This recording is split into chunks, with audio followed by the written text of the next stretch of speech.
When Marcus accepted the warehouse supervisor position at a growing logistics company, everything seemed perfect. The pay was good, the benefits were solid, and the workplace looked modern and well-maintained. During his interview, he walked through clean, organized aisles with new equipment and friendly staff. Nothing raised any red flags.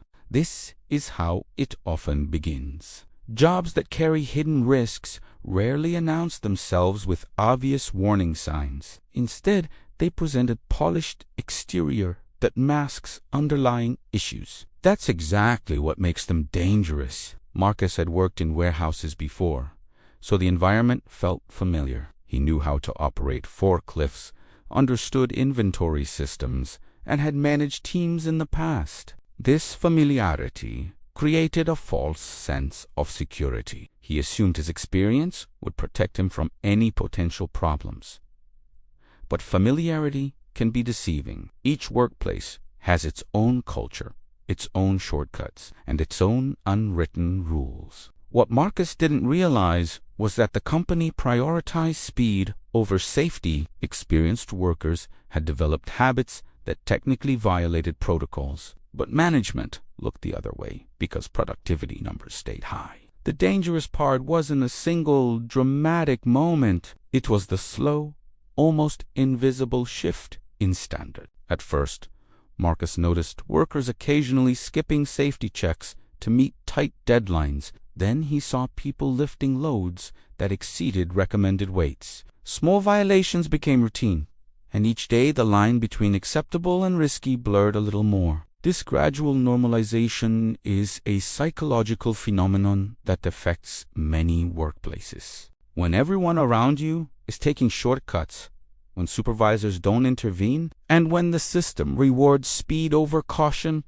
your perception of risk fundamentally changes. What should alarm you starts to feel normal. Marcus faced pressure from above to maintain high productivity metrics. His manager emphasized efficiency in every meeting, celebrating teams that processed the most shipments. Meanwhile, safety training was rushed through in brief sessions, treated as a formality rather than a priority. He found himself making impossible choices. Should he slow down operations to ensure proper procedures, risking criticism for missed targets, or should he keep pace with expectations, even when it meant compromising on safety standards? Everything changed when a coworker sustained an injury that could have been prevented. The incident wasn't catastrophic, but it was serious enough to require medical attention and time off work. Suddenly, Marcus saw the workplace through different eyes.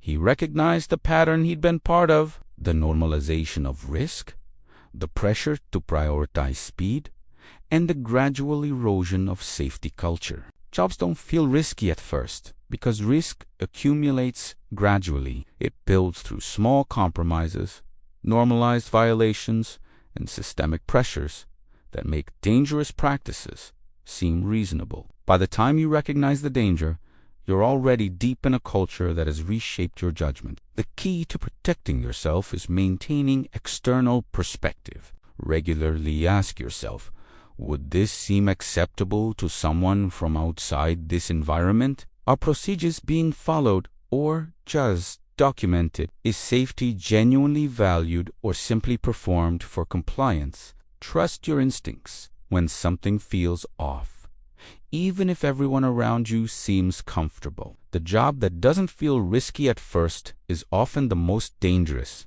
precisely because it teaches you to ignore the warning signs that should matter most. Your safety is never worth compromising for productivity, profit, or fitting in with workplace culture.